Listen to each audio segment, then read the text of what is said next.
So welcome again to the third session in our series about grants, federal grants management, hosted by the Watershed Research and Training Center and the Fire Adapted Communities Learning Network. We are thankful for support for this webinar series from the Forest Service's Community Navigators initiative, and glad to be here with the team with Kelley Nonprofit Consulting, who are going to take it away with their presentation today. So I'll hand it over to you all. Thanks so much. Thanks, Emery. Hi, everybody. Just reintroducing myself. My name is Kyle Stokely, and I'm the Director of Nonprofit Financial Services here at Kelley Nonprofit Consulting. We're going to quickly go over what we covered in session 2, and then we're going to jump right into all things procurement and subgranting. Okay, so just a quick refresher. So in session 2, we covered financial management systems and kind of the requirements for an entity's financial management system, what it needs to be able to do, that it needs to identify, account for, and document all income and expenses associated with your federal award. It's important also to determine that whether or not your financial management system is equipped to handle an award before you apply for one. It's important to get input from all departments at your organization and any key stakeholders involved during your budget development process for a federal award, and also for your organizational budget too. And then it's also important to use your accounting software, which is a component of your financial management system, using that software to track income and expenses by grant, tracking direct and indirect costs, and then also tracking functional expense categories. And that's applicable to you if you are a 501c3. We also talked about documentation and using secure systems to ensure that records can be retrieved when needed, right? If they're asked, if you need to provide documentation for an auditor or for the federal awarding agency, to have them in a secure location, and hopefully more than one secure location. Then also, it's worth remembering that income, in-kind contributions of goods or services, or even unrecovered indirect costs that have been used as match funding for one federal award can't be applied to any other federal awards. There's no double dipping allowed. Okay, so let's go on to the next slide and dive into procurement and subawards. But before we do that, sorry, we do have a little question to get your mind working before we jump into procurement. So from session 2, we talked about match funding quite a bit, and if you could get out a calculator, write it down on a piece of paper, drop it in the chat, or just think about it.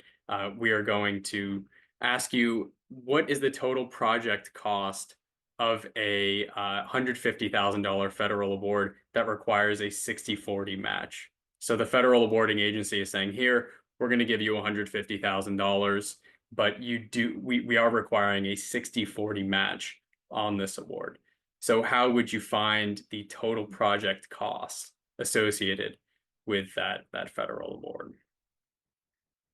Okay, so essentially with a federal award that requires a match, we're going to take the amount that they are covering, the percentage that they are covering, and so we'll take the federal award and divide it by that percentage. So we would do 150,000 divided by 60%, which would give you $250,000. So essentially what that means is they're covering 60% of the project, and the other 40% needs to be covered by you. So we need to find that from other restricted funding sources that are funding this project, or maybe some of our unrestricted reserves. So $150,000 federal award, 60-40 match, $250,000 total project cost. Okay, I hope that's clear. If you have any questions about that, you can drop them in the Q&A. Okay, today's topics, we are kind of going over the meat and potatoes of what pass-through, subrecipients, and contractor responsibilities are, different procurement methods, formal and informal, the difference between sealed bids and proposals, conflicts of interest, we're going to cover that a little bit, and then other federal standards like Davis-Bacon Act. Okay, so let's start off with some subgranting definitions. I think it's important that we understand the terminology. So pass-through entity, that is a recipient or a subrecipient providing a subaward to a subrecipient. So there can be multiple layers of subgranting occurring under a federal award, but if you're a pass-through entity if you are dispersing a subaward. Now, a subrecipient is who's receiving the subaward, right? And then separately, there's a contractor, and a contractor is the entity that is receiving a contract, which is usually done in the form of procurement. And it's worth remembering that you can be a pass-through entity on one federal award, but you can act as maybe a subrecipient or even a contractor on another federal award. And just make sure that if that's the case, that there's no overlap in expenses, right? We don't want to be double counting expenses anywhere in that process. So let's go through some of the pass-through responsibilities under a federal award. So first and foremost, whether a disbursement is a subaward or a procurement contract, that's going to be determined by the pass-through entity. Okay. We're going to go through kind of maybe some of the differences between subawards and contracts in a minute, but it's important to note that the pass-through entity is the one determining whether this disbursement qualifies as a subaward or a procurement contract.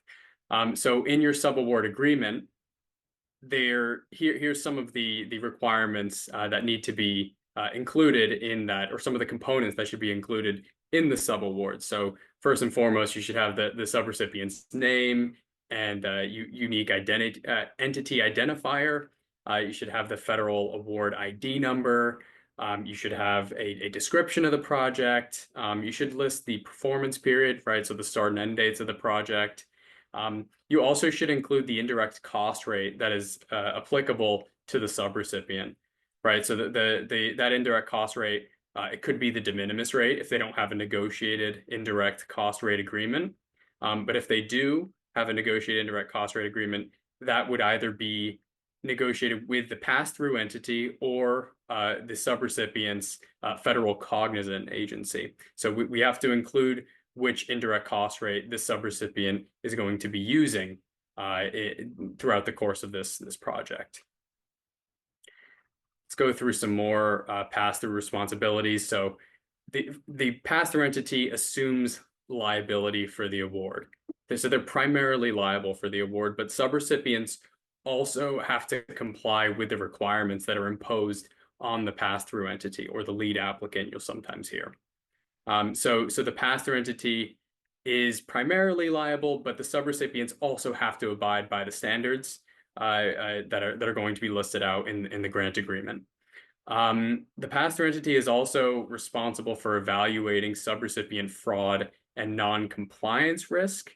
We're going to talk about that a little more, but basically in the Uniform Guidance or the Code of Federal Regulations, there's a lot of considerations that the pass-through entity must take into account when you're evaluating subrecipient risk. Okay, so these can include whether the subrecipient undergoes a single audit regularly, right? That tends to decrease risk. If the subrecipient has had high personnel turnover, that'll generally increase the risk of fraud and non-compliance. And then also just, what other historical experience the pass-through entity has had with the subrecipient. So all of these factors go into the subrecipient risk. So not only do we have to evaluate, fraud and risk factors, but we also have to evaluate, as the pass-through entity, we have to evaluate the financial management system of subrecipients, right? So the pass-through entity needs to evaluate its own financial management system as well as those of subrecipients. And we need to be monitoring those subrecipients during the course of the performance period, right? So we're going to need to be reviewing financial and performance reports, right? These are going to be either they're going to draw those down from their accounting software, or they're going to be producing performance reports elsewhere, and those should be stored securely, remember. the pass-through entity also needs to issue a management decision as to whether prior audit findings have been addressed and resolved. So if the subrecipient did undergo a single audit in the past, if there were any significant findings there, the pass-through entity needs to determine whether they've been addressed and resolved. And if they haven't, then working with the subrecipient to improve their systems and processes that are related to those findings. And then also the pass-through entity needs to offer technical assistance potentially, which could involve tracking tools, right? Maybe time tracking spreadsheets, other proactive means of addressing the weaknesses discovered by the auditor, and all of this can help reduce the risk of non-compliance and fraud, and kind of help to bolster the financial management system of the subrecipient. There's quite a bit there that pertains to pass-through entities, and those responsibilities can be numerous and significant. So we get this question a lot, what's the difference between a subrecipient and a contractor? I mean, the Code of Federal Regulations states that the substance of the relationship is more important than the form of the agreement between a pass-through entity and a subrecipient or a contractor.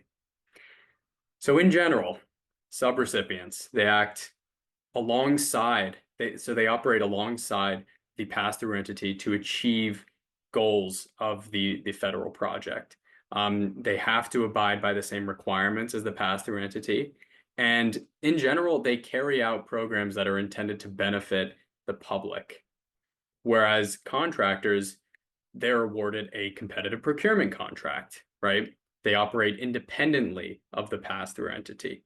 And the trade or business that they're engaged in is kind of tangential, right? It's an auxiliary goal to the federally funded program. So it's not the primary goal. Maybe they're constructing a building of some sort, but that's not the main goal of the federally funded program. It's just it's tangential to it, and it's worth remembering that pass-through entities need to be monitoring subrecipients, but they also need to be monitoring contractors, right?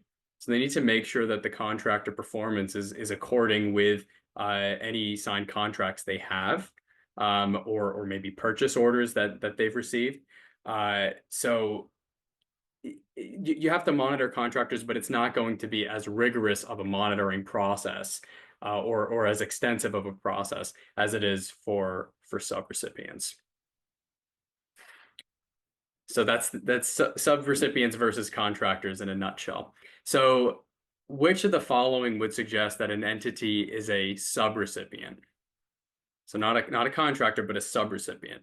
So if the entity provides services in the normal course of business, if they offer services on the open market, provide goods solely for the benefit of the pass-through entity, or adhere to the requirements specified in the federal award. So under which of these options would we get the inclination that the entity is a subrecipient?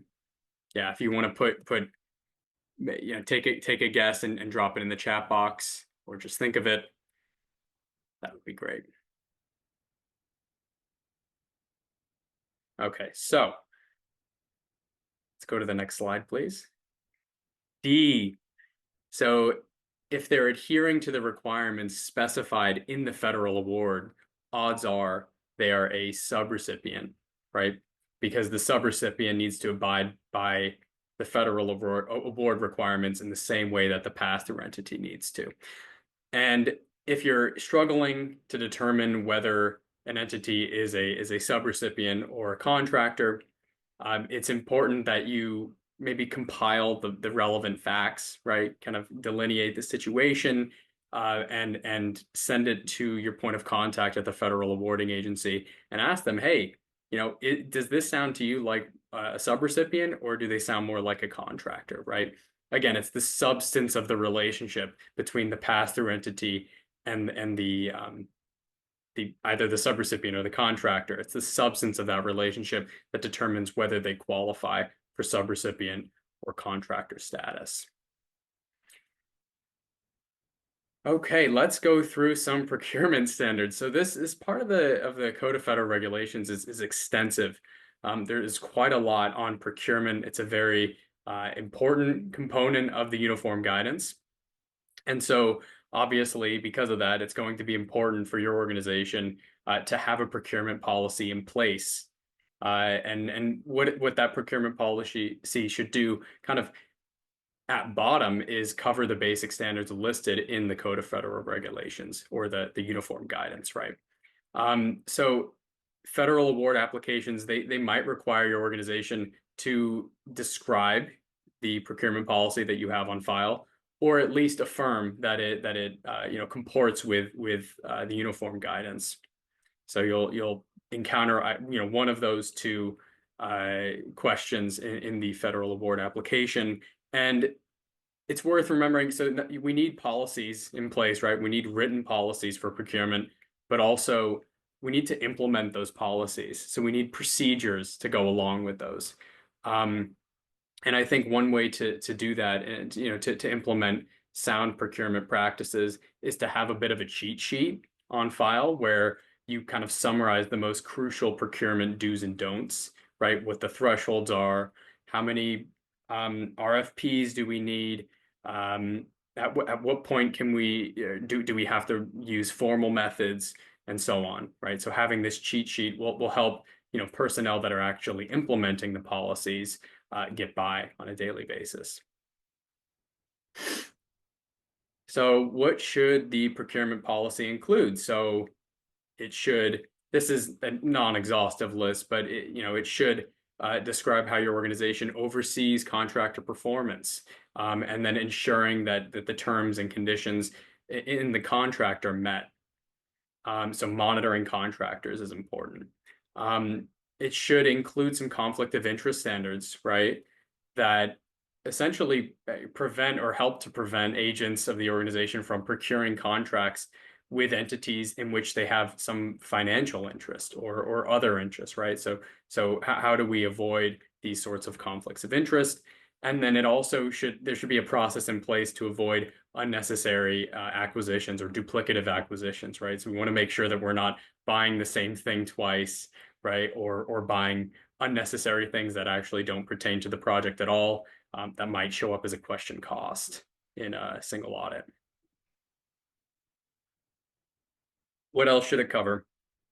It should outline some of the record keeping methods that you have that demonstrate the rationale for procurement method used, right? So why did we choose this method? Why did we do sealed bid? Why did we do a proposal? What's the basis for these contract prices, right? Where do we have some comparable projects that we've worked on? What's the rationale that we have in place for accepting or rejecting contractors, right? That's something we're going to touch on later, but why do we accept the contractors that we do, and why do we reject them? And then also how you set price ceilings on open-ended contracts, which are also known as time and materials contracts. And then especially when informal and formal procurement methods apply, right? So what those thresholds are, and we're going to go over those, I think, right about now. But not so fast. We're going to take a quick break because I know this session gets long. So we're going to take about 3 minutes for a quick break, and we will see you back soon. And while we're on that break, we would welcome folks to think of any questions that you have for Kyle or Libby that you want them to address after the presentation. We only have one question in the lineup now, so there's lots of room for more questions. So we will see everyone back at 3 past the hour. And let us know if you have any other questions in the chat box as well. Thanks.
Do you want to get started again then, Kyle? Yeah, let's keep things going. Got a lot of material to cover.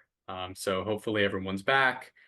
Let's continue on discussing procurement and procurement thresholds. So there's informal and there's formal procurement methods. So informal methods are going to apply to expenditures below or to contracts below $250,000. And within this informal category, there's two subcategories. There's micro purchases and there's small purchases. Micro purchases are below 10,000, and the price of the goods or services that you're procuring have to be reasonable based on your experience or research or both.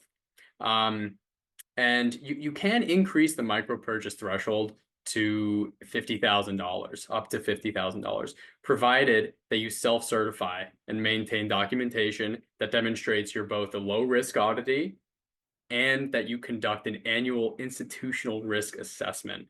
So it's not exactly the easiest thing, right? You do need to perform this risk assessment annually. You need to document it. There's quite a bit of work that goes into it. And if you do those two things and your federal cognizant agency, so the agency that provides the majority of your funding, of your federal funding, if they approve that, then you can increase the micro purchase threshold. And so this can be very helpful for organizations that are maybe, making quite a bit of purchases between 10 and 50,000, or I guess 0 and $50,000. And so if you're, buying a bunch of stuff, procuring lots of services for $30,000, then if you increase that micro purchase threshold, then there's a lot less legwork that has to go into seeking out those goods and services and procuring them. But in general, if you don't have that approval from your cognizant agency, then anything below 10,000 can be micro purchase threshold, or can just be based on your research or your experience. You don't really need to provide much justification, but anything above that 10,000 is known as a small purchase, and that's going to not require formal competitive bidding procedures, right? But you're going to need to retrieve price quotes from a sufficient number of suppliers. And what is sufficient? That's kind of going to be dependent on your judgment and what you deem to be a prudent number of suppliers. And so that's between $10,000 and $250,000. So it's quite a range there, right? And then anything above $250,000 is going to require formal procurement methods. So those formal procurement methods are going to be sealed bids or proposals. We're going to go through those next. So a sealed bid, this is the method by which you award a fixed price contract to the lowest bidder. And then proposals, basically whenever a sealed bid is not practicable. And you're going to be awarding a fixed price or a cost reimbursement contract, not via a sealed bid. That will be known as a proposal. Okay, so sealed bids, you're going to we're going to use sealed bids when we can provide a full description or a complete set of specifications of the goods or services required. Okay, when we can kind of verify that more than one vendor can compete for the bid, and when the selection of the bidder can be determined solely by price and not other factors. So we need to meet all three of these criteria in order to use a sealed bid. Now, sealed bids, we need to obtain them from an adequate number of vendors. And the uniform guidance doesn't define what adequate is, right? There's no quantification of adequate number of vendors. And so really it's, again, use your judgment to determine what constitutes adequate. Usually 3 or so is a good rule of thumb, but it really depends on the context. In your sealed bid, you need to provide a full list of specifications required of the goods and services that are to be provided. Your sealed bid needs to be opened at a predetermined time and place, and you need to award that that contract to the lowest responsive bid, and the bidder has to be responsible bidder. So the lowest cost, and to the entity, the company that can provide it responsibly and adequately, right? And it's worth noting that local governments, they have to publicly advertise their invitations for bids. So if you're a local government, remember this has to be done out in the public. We need to kind of release advertisements that's available to the general public to bid on a federal contract.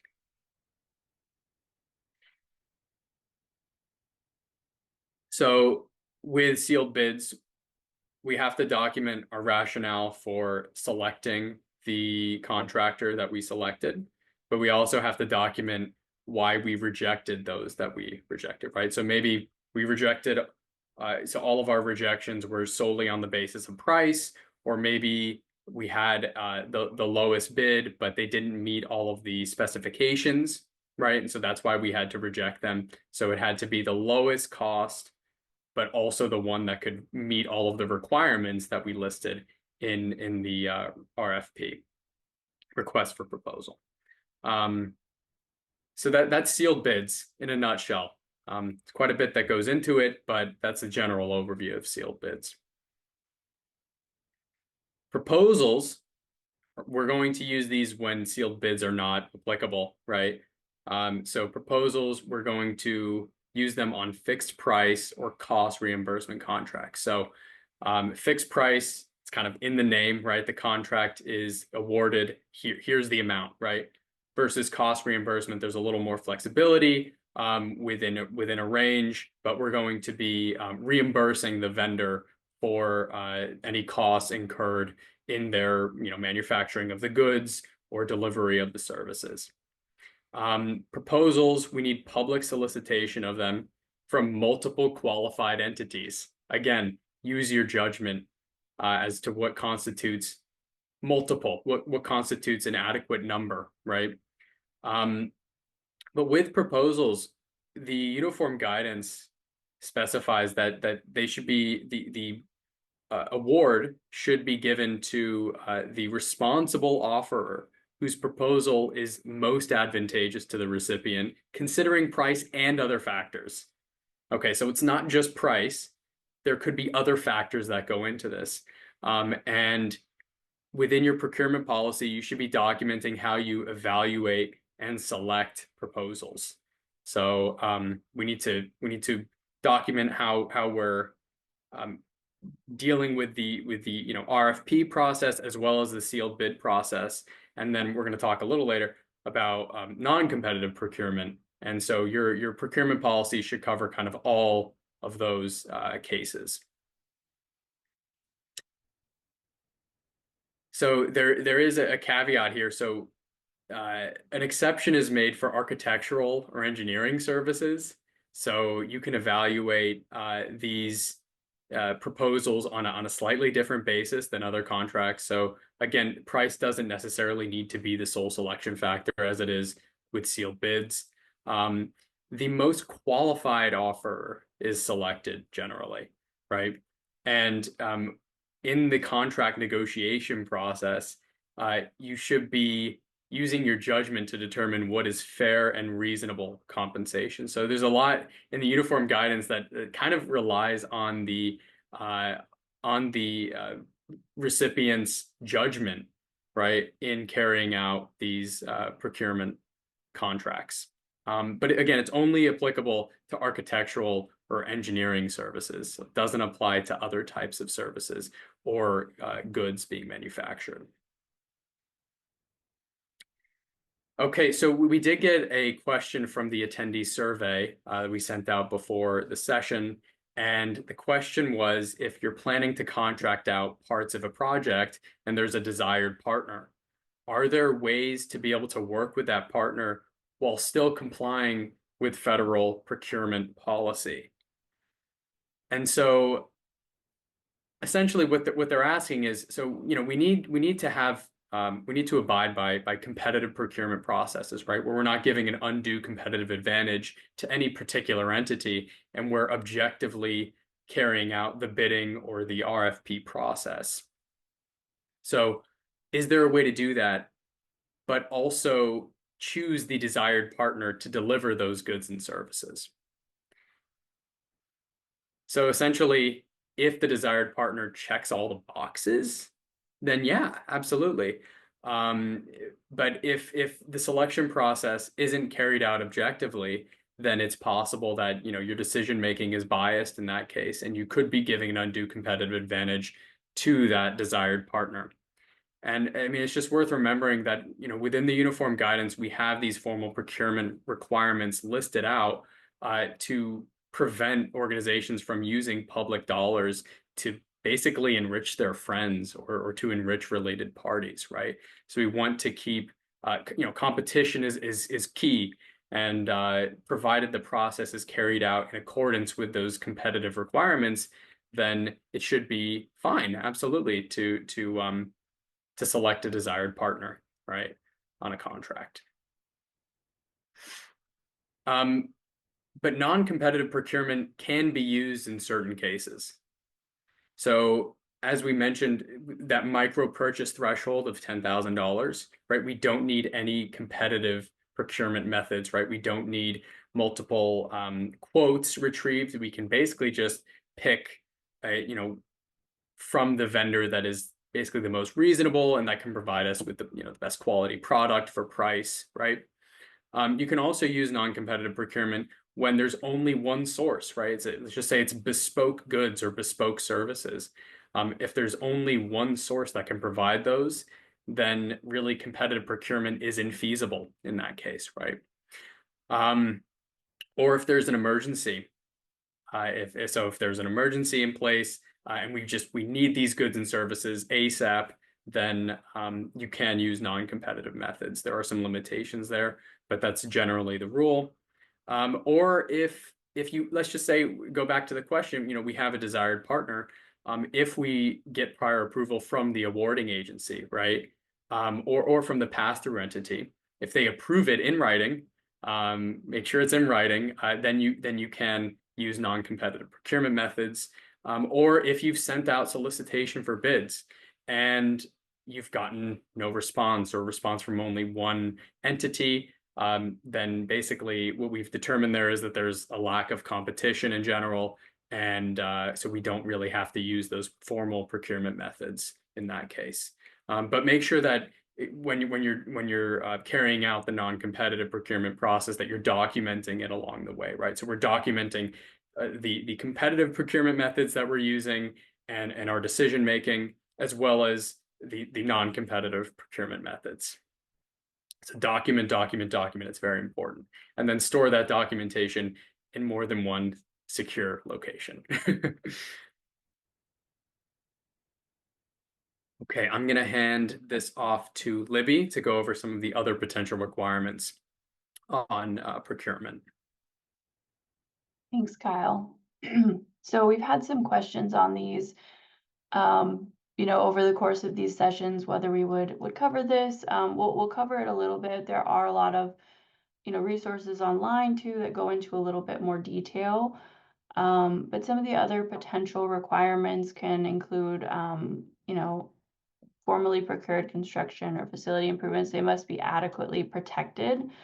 So, you know, the performance or payment bonds have to cover 100% of the contract price. But again, that only covers, or that only applies to contracts above that $250,000 threshold, which aligns with that formal procurement threshold. And then this next one, I have another slide with some additional details about this. But this is one we get questions about all the time, is the Davis-Bacon Act. So what that does is it outlines how contractors must pay laborers, and that they must pay them prevailing wages. Those wages have to be paid not less than once per week. And there are some other provisions related to that, but I'll go into a little more detail about Davis-Bacon in a moment. And then this requirement is, a little bit newer, but it's the Build America, Buy America Act. So if this is mostly, for construction, or this is for construction projects, but it requires that iron, steel manufactured projects and construction materials are produced in the United States. And you just want to be sure to pay close attention to whether this is triggered for your specific award or for your specific project, because it can change, it can change the cost. So when you're creating the budget on the front end, you may want to build in a little bit more of a contingency because sometimes those products may be a little bit more expensive.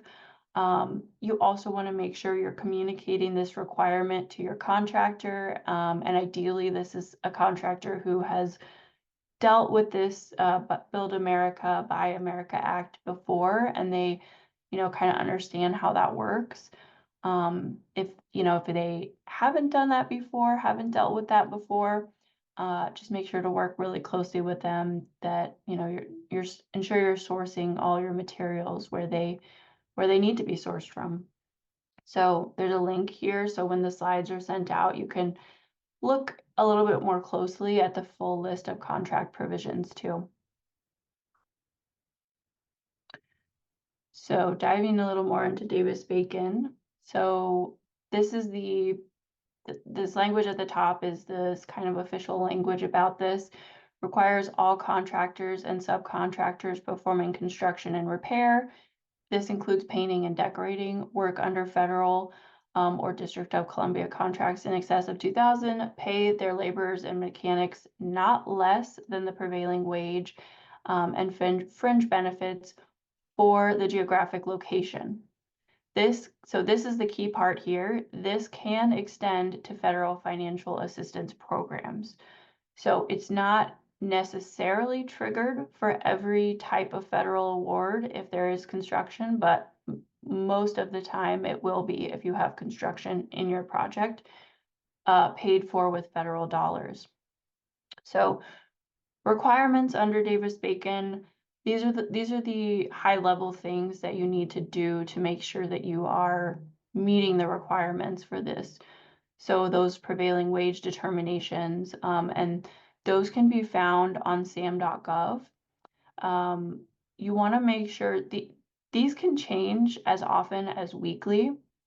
And they're very, very specific to geographic area, and they are specific to type of laborer. So there's a different rate for someone who is painting versus someone who is like laying flooring, for example. So you have to be sure that everyone who has a different function on the, construction team or that you're contracting with, they need to be paid at the rate for the work that they're doing. So this can get a little bit complex if multiple workers are doing multiple different types of projects. So this is something your contractor has to make sure that they're looking at closely, that the people on their team are, they know all the different things that they're working on and they're paying them at the correct rate for each different type of work.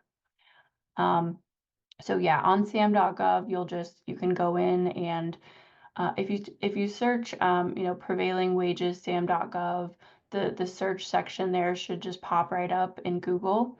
You'll have to type in your geographic location, and then the most recent sheet of prevailing wages will pop up. And generally, that is locked in at the time that your contract or your budget is created. So you don't usually have to be changing the payment rates throughout. That can be locked in at the beginning of your contract.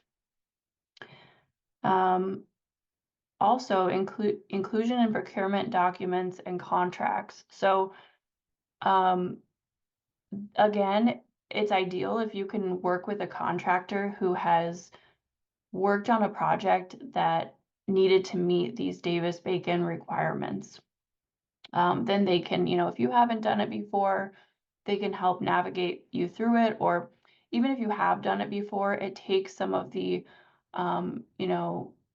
onus off of you as an organization, because the contractor can help cover some of these pieces. Some of this has to be completed by your organization, and you should definitely be double checking all of this. But it can certainly help if the contractor has a good understanding. So another piece, there are related flyers that have to be posted at the work site, that you can download online. When you're starting your contract, they should also provide you with like links to the correct documentation. So there's some posters, and then you also have to post, excuse me, the prevailing wages. Again, worker payment at least weekly. You have to provide payroll documentation, and this is maintained by the contractor. So again, there's a lot of trust with your contractor. Overtime must be paid if somebody's working over 40 hours in a single week. Employee interviews and spot checks. So these employee interviews and spot checks have to be completed by the grantee. And they have to be completed during the initial 2 weeks and final 2 weeks. So this is, a little bit more complex, but the contractor has to make all people who are working on the site at the, site of the project available for interviews. Those individuals can deny an interview, but there are, you have to conduct a certain number of interviews, spot checks during these times. And what you'll be looking for is, are they actually being paid the correct rate? And, is the payroll documentation aligning with, what they're actually being paid? And also, are the working conditions what they are, are they meeting the requirements for what they are supposed to be as far as safety and, things of that nature? So there's a lot of different pieces to following Davis-Bacon, but having a good relationship with your contractor and having a good understanding of the requirements will go a long way.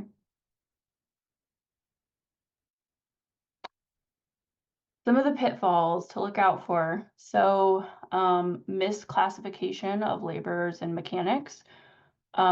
As I mentioned, there are a lot of different classifications based on the function of a contractor, what they're doing at the job site. So really making sure that we're classifying everyone correctly for the hours that they are doing and the type of work that they are doing.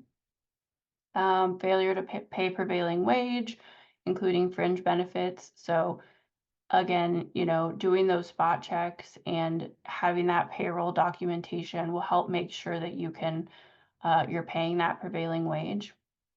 Inadequate record keeping, failure to submit certified weekly payrolls. So you really need to have someone on your team who is working in concert with the contractor. There are tools that are generally provided to grantees that they can use as a template for some of these payroll documentations that can be really helpful, especially if you're navigating this for the first time.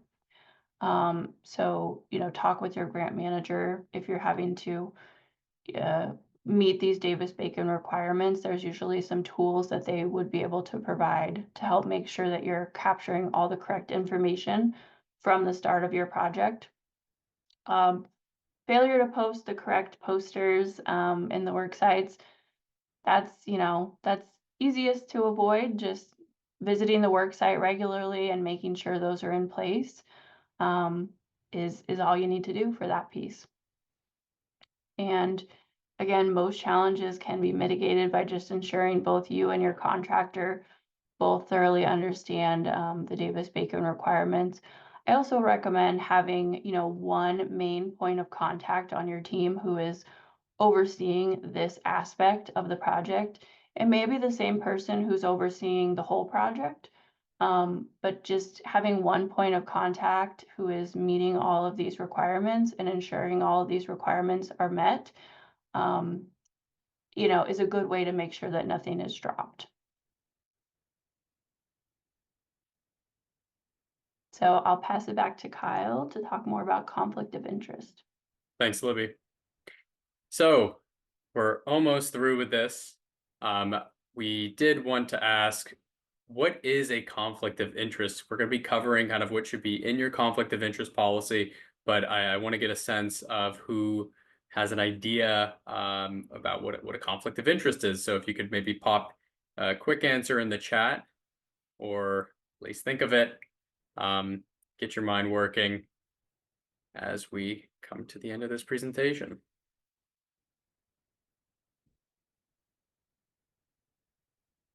So any ideas, anybody?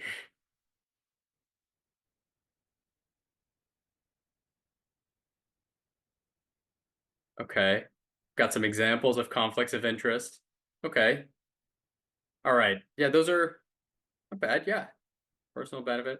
Okay, let's go to the answer. So basically a conflict of interest is when an individual or organization's interests kind of preclude them from engaging in impartial decision making, or when your interests kind of are incompatible with those of another entity, right? So if your organization's interest in, let's say, procuring goods and services don't align exactly with those requirements laid out by the federal government, let's say, right? So maybe it's not in your interests to carry out formal procurement methods, but the federal government requires you to.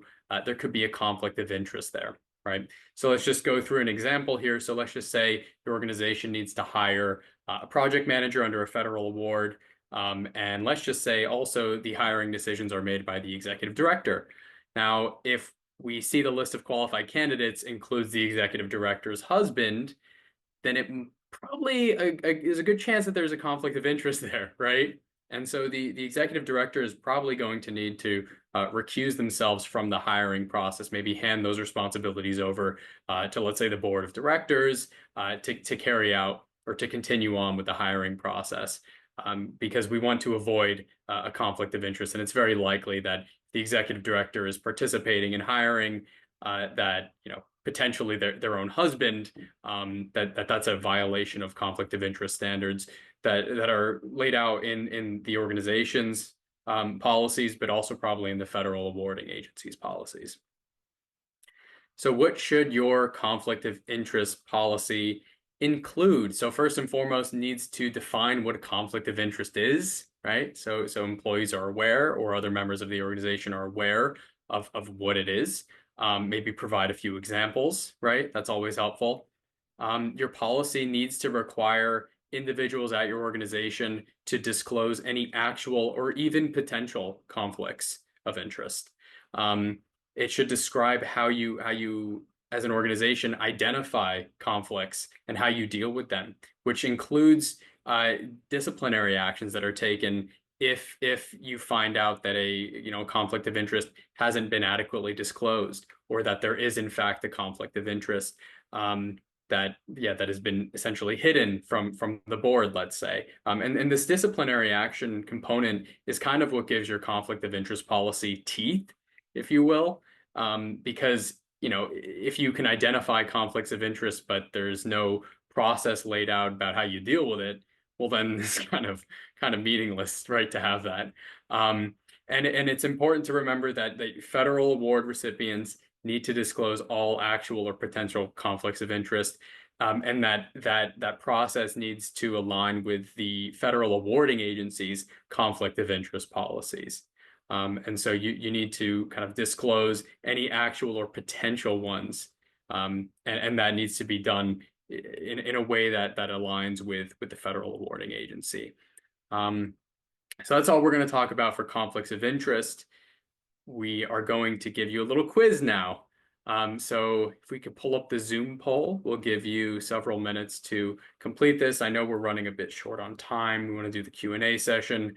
But if we could start the Zoom poll, then everyone please answer these to the best of your ability.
We're holding steady at about 45% of respondents answered, Kyle.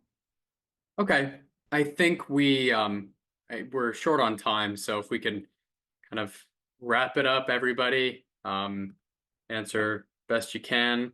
Let's start going through some of these answers. Okay, so we'll start at the top. True or false? Formal procurement methods are not needed if a contract exceeds the simplified acquisition threshold. So remember that threshold is $250,000. So they are needed. So that is false. We do need formal procurement above that simplified acquisition threshold.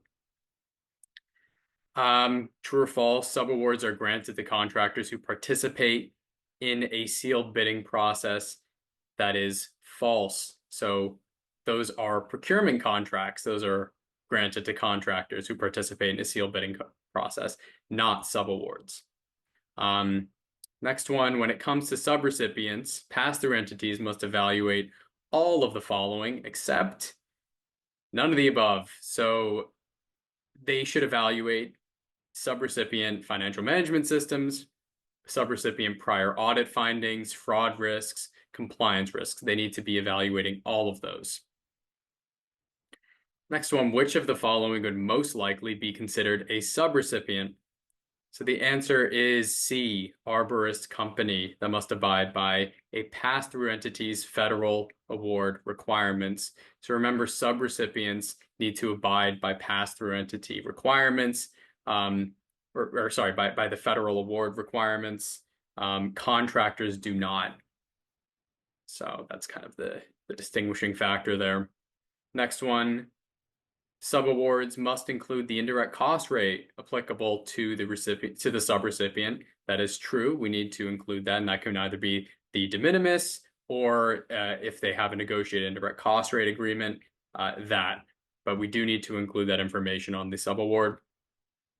If an organization suspects that a conflict of interest may exist under a federal award, the organization should report that to the awarding agency. Okay. You also might need to report it to other individuals, but the best answer in this case would be the awarding agency, right? Because that will be a requirement of the funding agency, is to report all potential or actual conflicts of interest.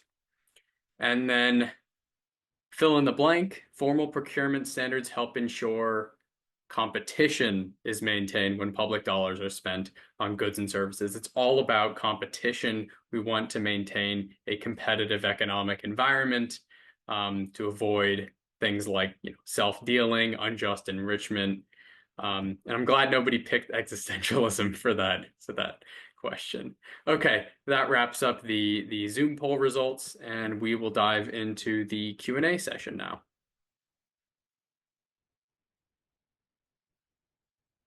Thanks, Kyle. I'm going to stop sharing for a moment, or while we do the Q&A.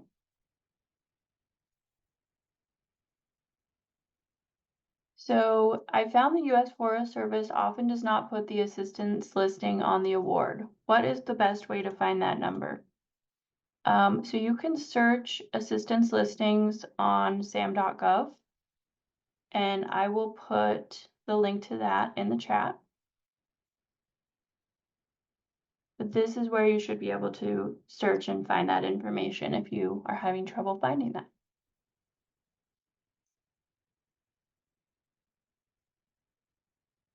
Our organization operates in a very small 600 population rural town, and though we have conflict of interest procedures in place, it is inevitable that there are quite a few conflict of interest of both board and employees who help to provide services to accomplish funding.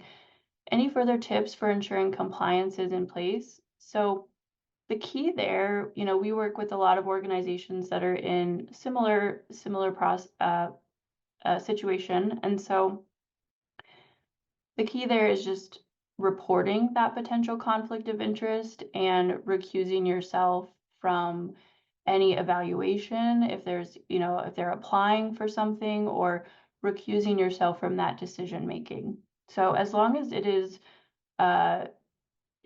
spoken and it's in some type of writing. So that could be like in the minutes of your board meeting when you're making a decision about a contract or you're reviewing, responses, stating that conflict of interest and, recusing yourself.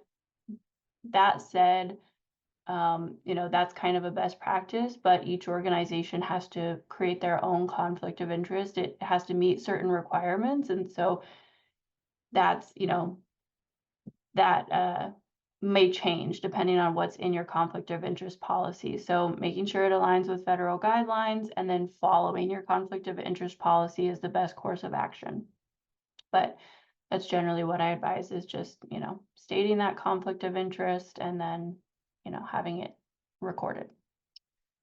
Would it be a conflict of interest to accept donations, nonprofit PTE, on behalf of a contractor of the grant, for profit, to support the grant gold project they are being contracted to create?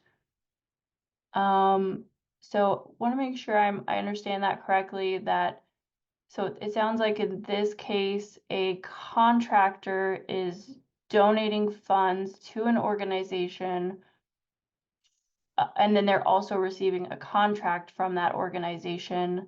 And the project is also the project that they're contracted on is the project that they are giving a restricted donation for. That's tricky. I would say, again, you want to follow your conflict of interest policy, whatever is stated in there, and make sure that any donations from that entity are very clear, and that your decision making in the contracting process is very clear about why one group was rejected and why one group was chosen. So if they give a donation to your organization for a project, and they want to apply for a contract, they would have to be treated, in the same way as all other applicants are treated, with their, with their response to your RFP, graded or evaluated the same as everyone else. And Lori says, pay to play is never a best practice. And yeah, definitely agree with that, Lori.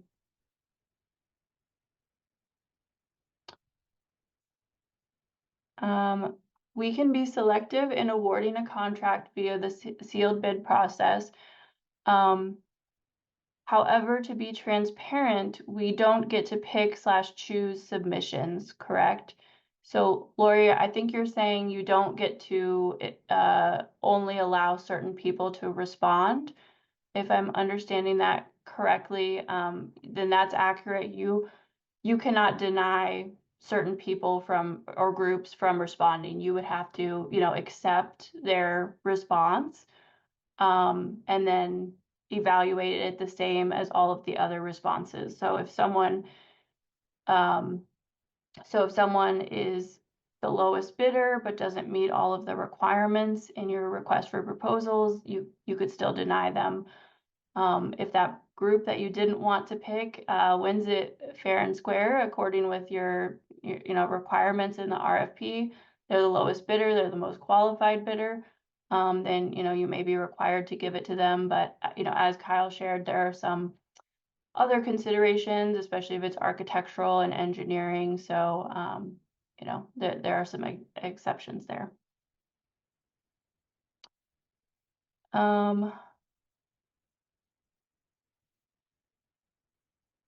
What happens if the lowest bidder is not the most responsible bidder? So when you say responsible, do you mean like they don't meet other qualifications in the RFP? Or Lori, can you share a little bit more what you mean by when you say responsible bidder?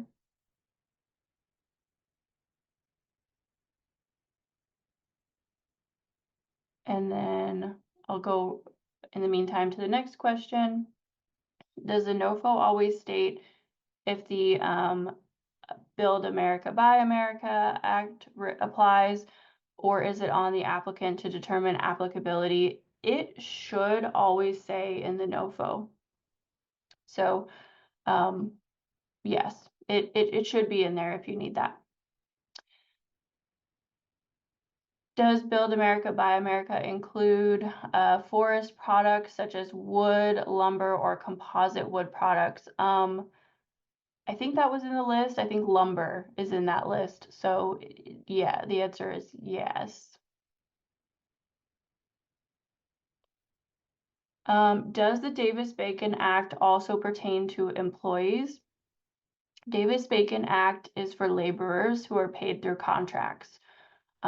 So while there may be a requirement for employees who are paid under a federal contract to be paid a certain minimum like living wage, that may exist, but that would be separate from the Davis-Bacon Act. Davis-Bacon is specific to laborers and mechanics who are paid through contracts over $2,000.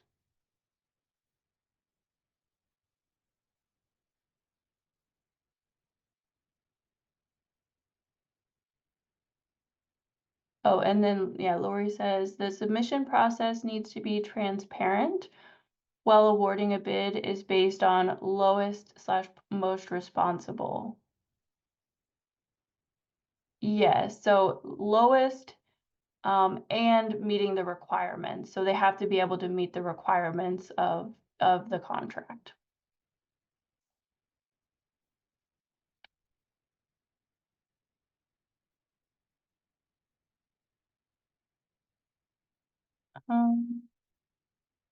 Payments beneficial to the individual contractor.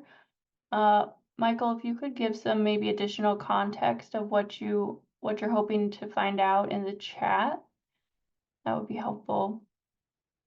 Are there recommended disciplinary actions for violations of conflict of interest? Not necessarily.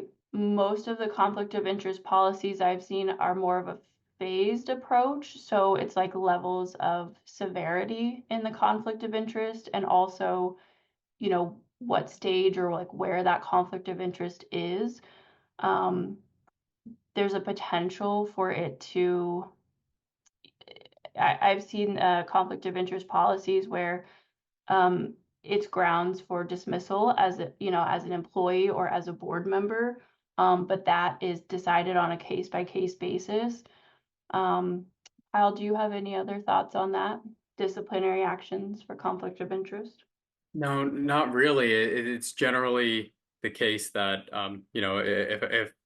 if a conflict is particularly is omitted, right? Like if you don't disclose it and it's particularly egregious, let's say there's a lot of self-dealing going on, then yeah, grounds for dismissal. But I mean, other disciplinary actions, maybe suspension, maybe losing certain privileges, losing the oversight that you have over a particular department within the organization, maybe.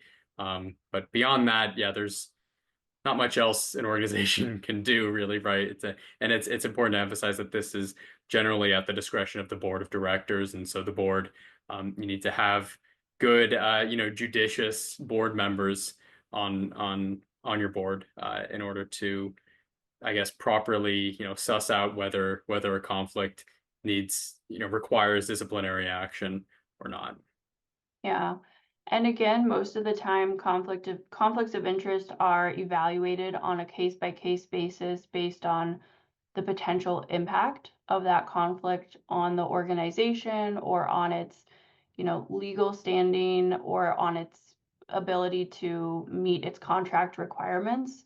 So there are a lot of considerations that can go into a single conflict of interest. And if it's these are on a range. So if it's a more minor conflict of interest that maybe someone didn't realize was a conflict of interest, there might be potential just to, fix that in the moment. But yeah,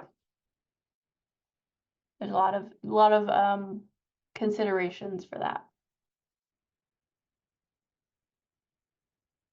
just to understand, conflicts of interest must be declared to the board, but then also to the agency. So ideally, your conflict of interest would be created in partnership with your board of directors, and they would approve it. And then, yes, it should be shared with employees of your agency. It should be shared with leadership of your agency. And then, of course, your board would also have access to that and abide by that policy. Someone said the contractor wants other entities to donate to their project through us. So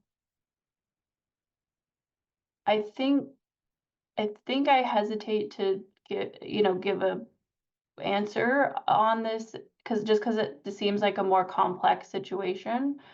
So I don't want to give you the wrong information. I think I need to know a little bit more about what that is to give an answer. Unless Kyle, you have anything with that. No, because I don't really know what the nature of the question is.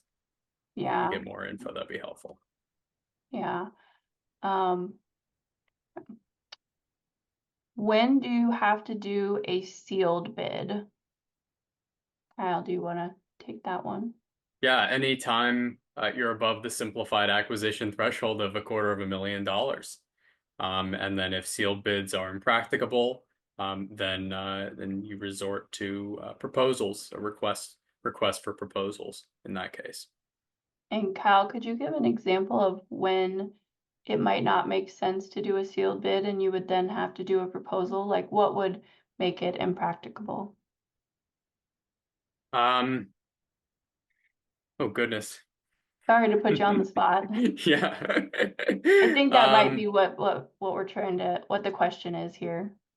It's like how to know when to do which one. Yeah. So let's just say we can't fully describe like what is entailed in this project, right? Like we don't have all of the specifications, and so and we can't make a decision solely on the basis of price, right? Then in that case, sealed bids wouldn't be appropriate. We need to resort to another formal procurement method.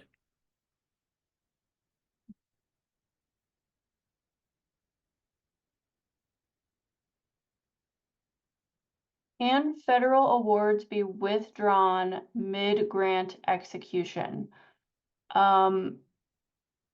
Yeah, yes, if you are, so to clarify, they say withdrawn by the federal government. So yes, if you're not meeting your requirements of the award, there are disciplinary action that the federal government can take to halt or suspend your award or deny funding. So, but that historically that has only happened when you're not meeting your requirements for the contract or you're not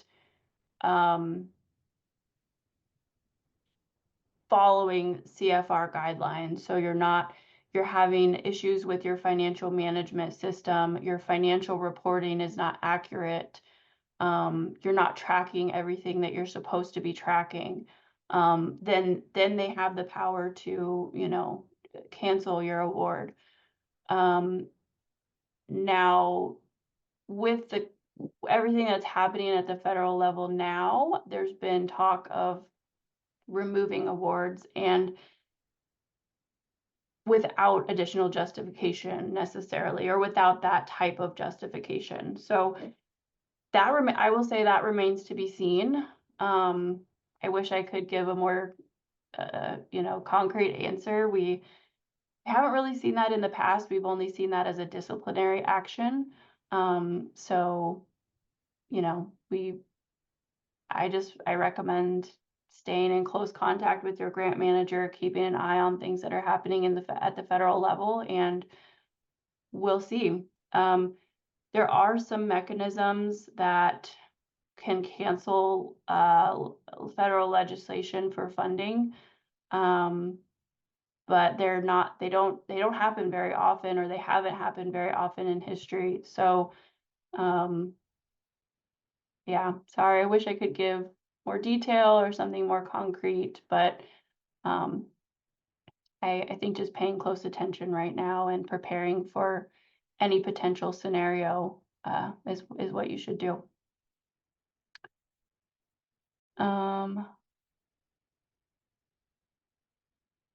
What do you know about contractors using a discounted rate for match on a federal award?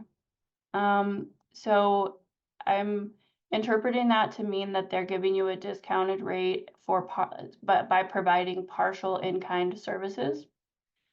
And so if a federal award allows in-kind services as a match, that could potentially work.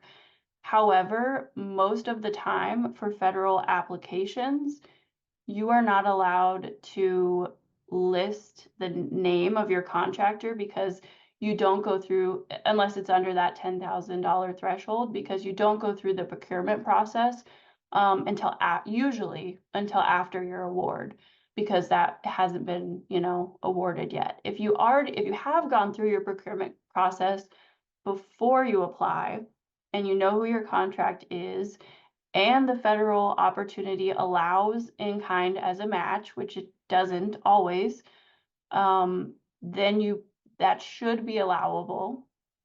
Yeah. Anything else about that, Kyle? No, I think you did a great job breaking that down. Yeah. So there's, it depends on the context and the scenario, but it could potentially be allowable and count as a match.